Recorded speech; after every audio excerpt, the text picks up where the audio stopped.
මම සිංහලරාවේ ජාතික සංවිධානයේ සභාපති හාමුදුරුවෝ අක්බිමන දයරත්න හාමුදුරුවෝ ඒ වගේම ජාතික සංවිධාන කීපයක් මේ රටේ ජාතික ප්‍රශ්න වෙනුවෙන් පෙනී සිටින සංවිධාන කීපයක් මේ අවස්ථාව සඳහා සම්බන්ධ වෙලා ඉන්නවා. මේ වෙලාවේදී විශේෂයෙන් නමුත් අපි මාධ්‍ය සාකච්ඡාවක් කැඳවන්න තීරණය කළේ මේ අපි පිටුපසින් වෙන බෝධීන් වහන්සේ ඓතිහාසික බෝධීන් වහන්සේ නමක්. මොකද මේකේ ඓතිහාසික කියලා කියන්නේ මේක හැම මෙතන මේ දෙහිවල ස්ථානයේ දෙහිවල ස්ටේෂන් එක සමීපයේ දුම්රිය ස්ථානයේ විවිධ ප්‍රශ්න ගැටලු මම හිතන්නේ යුද මානසිකත්වයන් විශාල ප්‍රමාණයක් තිවිච්ච වකවාණු වලදී පවා අඛණ්ඩව විරාජමානව වැඩ හිටපු බෝධීන් වහන්සේ නමක් තමයි මේ අපි පිටිපසින් තියෙන ඓතිහාසික බෝධීන් වහන්සේ. එතකොට මේ බෝධීන් වහන්සේ කිසිදු අවස්ථාවකදී කිසිදු පාලකයෙකු විසින් මේකට මේ බෝධීන් වහන්සේට මොනතරම් සංවර්ධන කටයුතු කළත් බෝධීන් වහන්සේට අගතියක් හානියක් සිදු වෙන අවස්ථාවකට පත් වුණේ නැහැ. මොකද හේතුව තමයි මේ ප්‍රදේශවාසීන් විශාල ප්‍රමාණයක් මේ බෝධීන් වහන්සේට වැඳුම් පිදුම් කරන වත්පිළිවෙත් කරන විශාල පිරිසක් මේ ස්ථානයේ ජීවත් වෙනවා. ඒ වගේම මෙතන තියෙන ත්‍රිවිල් සංගමයක්, ඒ වගේම පදික වෙළෙන්දු ඉන්නවා. ඒ බොහෝ දෙනෙක් මේ ස්ථානයට වන්දනාමාන කළ තමයි තමන්ගේ දවසේ දෛනික වැඩ කටයුතු ආරම්භ කිරීම සිදු කරන්නේ. ඒතර දැන් මේ වෙනකොට මේ ආණ්ඩුවට සාමාන්‍යයෙන් අපිට දකින විදිහට බුදු පිළිම බෝධීන් වහන්සේලා ඒ වගේ දේවල් මේ ආණ්ඩුවට ගොඩක් මේ ඇඟට නිකන් හිරිවැටෙන ගතියක් තියෙනවා. ඇලර්ජික් එකක් තියෙනවා. ඒ කියන්නේ ඇඟට ඔරොත්තු දෙන්නේ නැහැ ඒක. ඒ නිසා හැමතැනම තියෙන බුදු පිළිම වහන්සේලා ඒ වගේම මිනිස්සු වන්දනාමාන කරන බෝධීන් වහන්සේලා ඓතිහාසික බෝධීන් වහන්සේලා ඉවත් කිරීමේ වැඩපිළිවෙලක් තියෙනවා. ඒක තමයි මේ එක පැත්තක අපිට හිතනවා මේක අනාගමික නායකයෝ බලයටපත් වුණාම සිද්ධ වෙන සිදුවීමක් දෝ කියලා. ඉතින් අපිට සැකයක් තියෙනවා මේ ස්ථානේ දැන් මේ පාර මුහුදු මාර්ගයේ තියෙන පාර ලොකු පාරක් බවට පත් කරගෙන යනවා. එතකොට මේ දැනට අපිට තොරතුරු ඇවිල්ලා තියෙනවා මේ බෝධීන් වහන්සේ ඉවත් කරන්න මේගොල්ලෝ සූදානම් වෙනවා කියලා. මේ වර්තමාන ආණ්ඩුවේ සමන්මලි ගුණසේකර මහත්මියත් එතුමියගේ මහත්තයා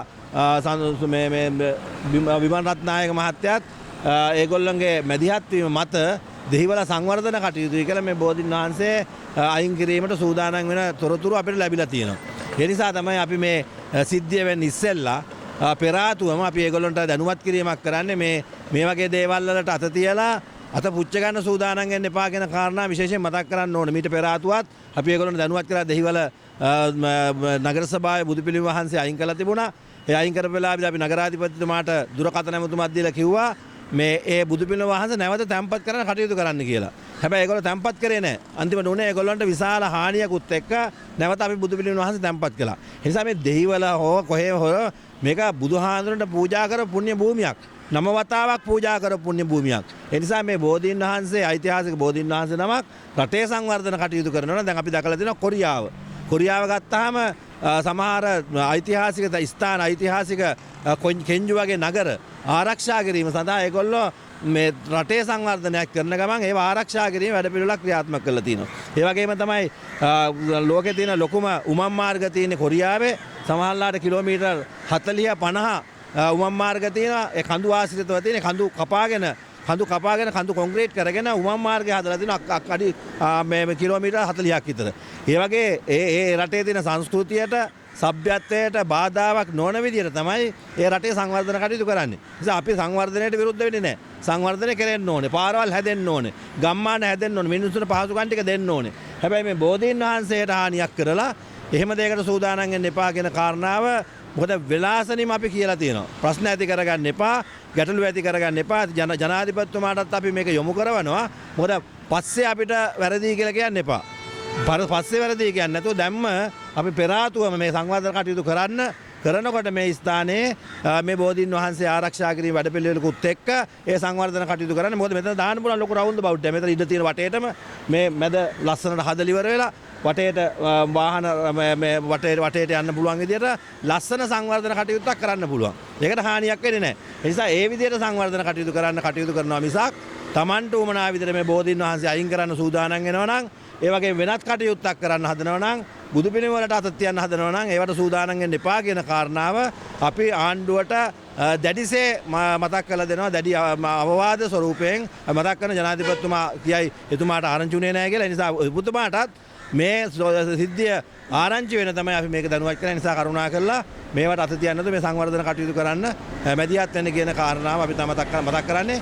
එහෙම නැත්නම් අපි මීට විරුද්ධව දැවැන්ත ක්‍රියාමාර්ගයට යන්න සූදානම් කියන කාරණාව මේ වෙලාවට මතක් කරන මොකද ආණ්ඩුවට හැමදාම මඩ වදිනවා.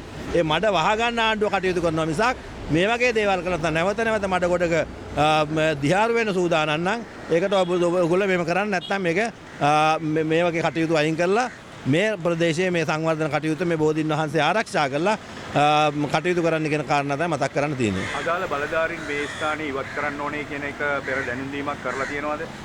දැනට අපිට වාචිකව ඇවිල්ලා තියෙනවා තොරතුරු තාම අපිට ලිඛිතව කොහෙවත් ඇවිල්ලා නැහැ. මාර්ග සංවර්ධන අධිකාරියෙන්වත් නිවාස දුම්රිය ස්ථානෙන්වත් මේ දුම්රියට අදාළ භූමි භාගයක් තමයි මේ ස්ථානේ තියෙන්නේ. එහෙම තාම තොරතුරක් ඇවිල්ලා නිසා කරුණාකරලා එහෙම ඇවිල්ලත් නැහැ වාචිකව ආපු කාරණාවක් විතරයි තියෙන්නේ. ඒ නිසා ලිඛිතව ඇවිල්ලා නැහැ. ඒ නිසා අපි ඒ වේලාසනින්ම අපි දැනුවත් කරේ ඒගොල්ලෝ සූදානම් වෙන්න කියන කාරණා මතක් කරගන්න. මේ බෝධිභාරකාර මොකක් හරි කමිටුවක් තියෙනවද මේක පාලනය වෙන? තියෙනවා. බෝධිභාරකාර කමිටුවක් තියෙනවා. ඒ විතරක් නෙමෙයි ප්‍රදේශයේ විශාල ජනතාවක් ඉන්නවා. මේ මුහුදු ප්‍රදේශවලින් ජීවත් වෙන ගොඩාක් බැතිමතු මෙතන ගොඩාක් වන්දනාමාන කරන උදෑසන. ඒකලම ඒ නිසා මේක අපි එහෙම ප්‍රශ්නයක් ඇති කරගන්න නැතුව හොඳින්ම මේක කියලා විසඳ ගන්න තමයි සූදානම් වෙන්නේ. හොඳයි.